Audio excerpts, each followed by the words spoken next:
I organized it for myself. Like I was just mainly gonna go for my own walk, and a friend shared it, and I didn't expect anyone to meet me in PA. I was gonna go leave from there, and my niece and my nephew and my stepdaughter were there, so they came with me when we first started. It's just called the Walk of Sorrow because after I heard the news of the Kamloops baby being discovered, and that it just re-triggered all that trauma from me when I was a child in the residential school. And I didn't know, like, a lot of times, well, I didn't know over the years that I had just blocked it out and forgot about it. And then when it came out, I just re-triggered all the things I went through at the school and how small and defenseless I was. I was at the Prince Albert Indian Residential School. Yeah. That's right in Prince Albert, Saskatchewan there. Started there because that's where I went to school, and then I started right on the grounds there, and then walked out towards Melfort. And then from there I took Highway 6 to Regina and all the way here to Highway 1. We are going to Ottawa. Probably take the next couple of weeks, few weeks or so. We are just doing a healing walk. It's anything to do with protests or anger or anything like that. I know our people are angry, but I still continue to reinforce that healing part of my walk and the awareness of the residential schools and how it really was for our people and when we had to go to residential schools. I didn't allow it to scare me. I just kind of, when I seen those messages, I just like, well, who's this person? And then I go and check who it is. It just says Facebook user. And it's threats like, watch while you're on the highway. Somebody will just come bump you off the highway if you're walking. If there's a chance to bump you off the highway, I will find you kind of attitude. And then I kind of sloughed that off thinking, okay, he's just angry. Let's pray for this person. So we prayed on it, and then yesterday morning I got another shock and says, well, you better make sure you have somebody with you when you go into the cities or in the communities. Somebody will find you and come and stop your walk kind of attitude. And I thought, well, this is probably the same person that's doing this because it still came from the Facebook user, eh? There was no name or anything, no picture. And when I went to go try and find out where it is coming from, the person must have been sitting right online to make sure that I was checking because he deleted it right away. Like he took he made it unsent right away, eh? So I couldn't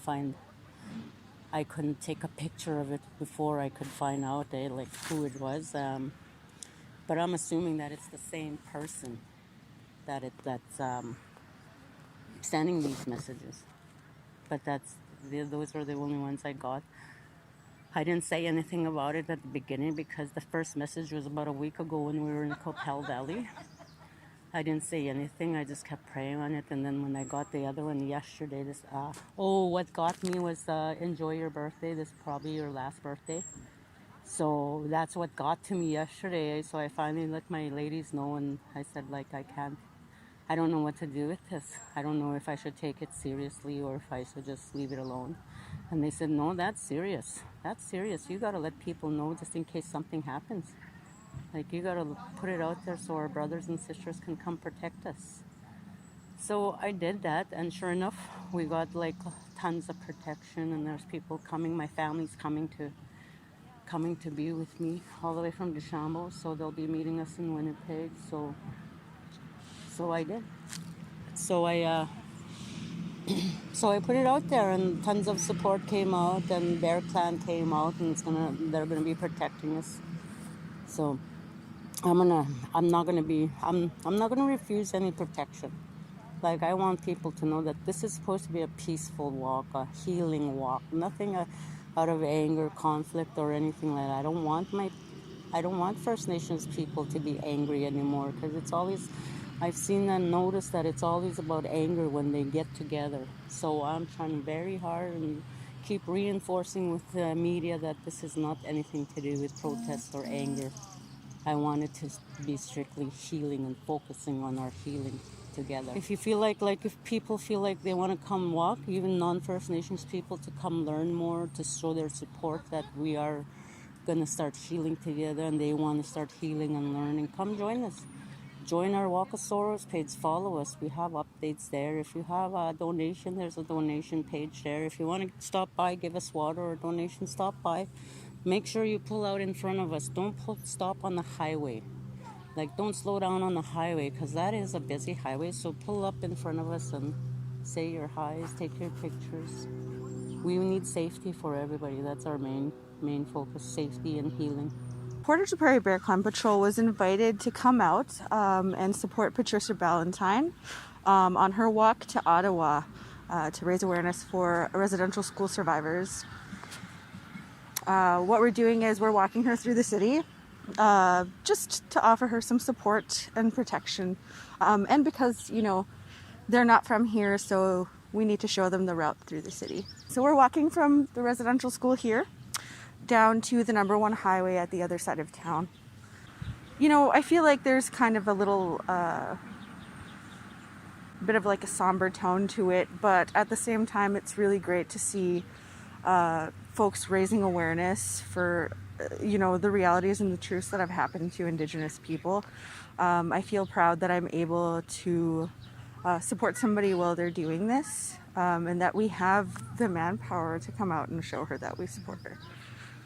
So I'm part of the Facebook group for Walk of Sorrow, and it was posted that they'd received some online threats, and you know, I think that's just a product of any change. If anyone's making waves, some people are going to be upset about it. And Bear Clan's happy to offer a little bit more security, a little bit more sense of solidarity and safety. We don't anticipate any issues today, but our volunteers are ready, and we're just happy to be out. Our sister chapter in Brandon let us know that they were headed our way on the number 1.